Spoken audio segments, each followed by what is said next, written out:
నన్ను దెబ్బతీయడమే లక్ష్యంగా పెట్టుకొని, ఇల్లీగల్ మనీ ఇది, ఇది అనేసని. బేసిక్‌గా ఒక చిన్న పాయింట్ జెప్తాను. ఇల్లీగల్ మనీయే మేము తీసుకున్నట్టయితే ఏమవుతదో తెలుసా ఫస్టు? బ్యాంక్ అకౌంట్‌లో ఏ ఇల్లీగల్ మనీ పడినా బ్యాంక్ అకౌంట్ బ్లాక్ అయిపోయి బ్యాంక్ వాళ్ళు ఎక్స్‌ప్లనేషన్ అడుగుతారు. ఈడీ, ఇన్‌కమ్ టాక్స్ వాళ్ళకి నోటిఫికేషన్ వెళ్ళి వాళ్ళు ఎంక్వైరీకి కూడా వస్తారు. ఆ! ఇవేవి జరగకంట అసలు మేము చెయ్యని దానికి ఏదో పెద్ద చేసినట్టు పెయిడ్ మీమ్‌లు క్రియేట్ చేస్తూ వీటిలన్నిట్లికి మా దగ్గర ఆధారాలతో సహా ఉంది. ఎవరెవరు చేస్తున్నారు ఏంటి అన్నది. గానీ ఆధారాలు కూడా సమయం వచ్చినప్పుడు ఖచ్చితంగా బయట పెడతాం. అంటే అసలు మిమ్మల్ని టార్గెట్ చేయడానికి రీజన్ ఏంటంటారు? అంటే నన్ను ఈ విధంగా బెట్టింగ్ మీద పెట్టి.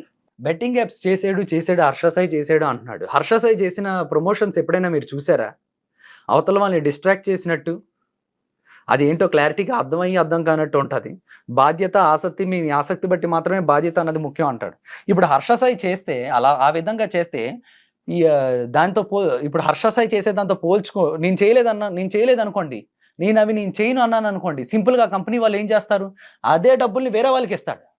వాళ్ళు ఎలగాడండి, అలగాడండి రోడ్డు మీద డబ్బులు చెల్లి ఐఫోన్‌లు ఇస్తాం, ఇది ఇస్తాం అని వేరేవన్నీ చెప్తూ ఆళ్ళని మభ్యపెట్టి టెలిగ్రామ్ లింకుల్లోకి తీసుకొచ్చి ఆడిస్తారు. మేము చేయకపోతే. డైరెక్ట్‌గా వాళ్ళకే ఎళ్తది. అట్‌లీస్ట్ మేము జేస్తే. ఆడేవాళ్ళ సంఖ్య బాగా 90% వరకు తగ్గించగలం. ఆ డబ్బుల్ని ఇంకొక 4 మంచి పనులకు వాడగలుగుతాం. మేము చేయకపోవడమే పెద్ద తప్పవుతది. అలా అని ఏవి పడితే అవి మేము చెయ్యం. బ్యానర్ లిస్ట్‌లో లేనివే మేము చేస్తాం. ఒకవేళ డబ్బులే కావాలి, బెట్టింగ్ యాప్సే ప్రమోషన్ చేయాలంటే వందల బెట్టింగ్ యాప్స్ ఉన్నాయి. మా దగ్గరికి అందరికి మా ముందు లైన్ కట్టాయి. సంవత్సరానికి 100,00,00,000 ఇస్తాం, 500,00,00,000 ఇస్తాం అన్నవాళ్ళు కూడా ఉన్నారు.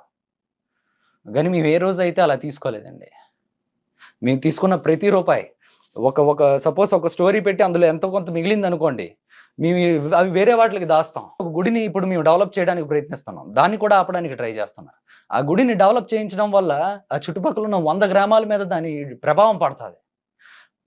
చుట్టుపక్కల ఉన్న 100 గ్రామాల మీద దాన్ని కరెక్ట్‌గా డెవలప్ చేసి పబ్లిసిటీ చేయగలిగితే, ఆ చుట్టుపక్కల ఉన్న భూములు, పేద రైతులు, పేద కార్మికులు అందరి జీవితాలు మెరుగవుతాయని ఎంతో కష్టపడి మేము చేస్తున్న దాన్ని కూడా ఆపడానికి ప్రయత్నిస్తాం. ఒకే ఆరోపణ పదే. ఒకవేళ తెలుగులో ఎవరైనా బెట్టింగ్ యాప్స్ చేసిన వాళ్ళలో తక్కువ చేసినోడు ఎవడైనా ఉన్నాడంటే హర్ష సాయే. ఒక ఫోన్ కాల్ అండి. ఇప్పుడు సపోజ్ మనిషి దగ్గర ఇలా కెమెరా ఉంది. ఒక ఫోన్ కాల్ చేస్తాం. ఎవరో మా మనుషులతోనే మాట్లాడించి ఏవేవో ఆరోపణలేస్తే మీరు నిజమా? అబద్ధమా? అన్నది చెప్పగలరా అవి? ఆ మనిషి ఎవరో తీసుకొనొచ్చి ఆ స్టేట్‌మెంట్‌లు చూపించమనండి. ఈ హర్ష సాయి వల్ల అయిందని చెప్పమనండి. ఆయన 50,00,000, 25,00,000 పెట్టి ఎవరాడతారండి? ఎవరాడతారు? డబ్బులు ఎక్కువైపోయినోళ్ళు ఆడతారు. సామాన్యులైతే ఆడరండి. మీ కళ్ళ ముందే ఎన్నో సెలబ్రిటీలని చూసుంటారు. ఎన్నో హీరోలని చూసుంటారు. ఎన్నో ప్లాట్‌ఫార్మ్స్‌లో చూసుంటారు. ఆఖరికి గూగులోడు యూట్యూబ్ ముందు కూడా యాడ్స్ ఏస్తున్నాడు. ఇన్‌స్టాగ్రామ్‌లో కూడా యాడ్ స్క్రోల్ చేస్తే వస్తుంది. ఇటు న్యూస్ పేపర్ చదివే దానిలో కూడా వస్తుంది. వీళ్ళెవ్వరూ లేనిది ఈరోజు ఒక్క హర్ష సాయినే చూపిస్తున్నారంటే మీకు అర్థం కావట్లేదా ఆ వ్యక్తి ఎలా టార్గెట్ చేస్తున్నాడన్నది. దీని వెనకాతల ఎవరున్నారు ఏంటి అన్నది పక్కన పెట్టండి. గానీ చూసేవాళ్ళు మీకు అర్థం కావట్లేదా? ఇది వ్యక్తిగతమైన టార్గెటింగ్ అని. అందులో కూడా ఎలా ఉంటదో తెలుసండి? మమ్మల్ని అభిమానించే వాళ్ళు ఎంతోమందున్నారు. వందల మందున్నారు. మా స్టాఫ్‌తోనే కాంటాక్ట్‌లో ఉన్నవాళ్ళున్నారు. వాళ్ళు పెట్టిన ఒక్క పాజిటివ్ కామెంట్ కూడా అక్కడ ఉండట్లే. డిలీట్ చేసేస్తున్నారు. ఓన్లీ ఫేక్ జనరేటెడ్ కామెంట్స్‌ని మాత్రమే ఉంచుతున్నారు. అంటే ఇదొక పక్కా ప్లాన్ అన్నట్టు. హర్ష సాయిని డ్యామేజ్ చేయడానికి. గానీ అది ఎంతకాలం అవుతది? ఆ! అంటే ఇంత ఆరోపణలు చేస్తున్నారు కదా! లీగల్‌గా మీరేం ప్రొసీడ్ అవ్వట్లేదా? మీకదే చెప్తున్నానండి. లీగల్‌గా ప్రొసీడ్ అవ్వడానికి ఆరోపణలు కదా! ఆ! ఏమని ప్రొసీడ్ అవుతాం వాళ్ళ మీద?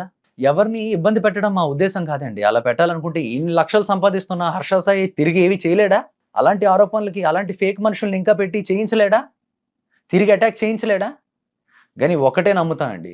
నిజం, న్యాయం ఎప్పుడూ గెలుస్తది. ఎవరు ఎన్ని ఆరోపణలు ఎన్ని సృష్టించినా కూడా. నేను ఈరోజు చెప్తున్నా. ఇవన్నిట్ల వెనకాతల ప్రతి ఒక్కటి నేను బయటికి తీస్తాను. వాళ్ళు ఎవరు అన్నది ఖచ్చితంగా బయటికి తీసే తీరుతాను. అండ్ ఆ రోజు మనం మళ్ళీ కలిసి ఇంటర్వ్యూ చేసుకుందాం.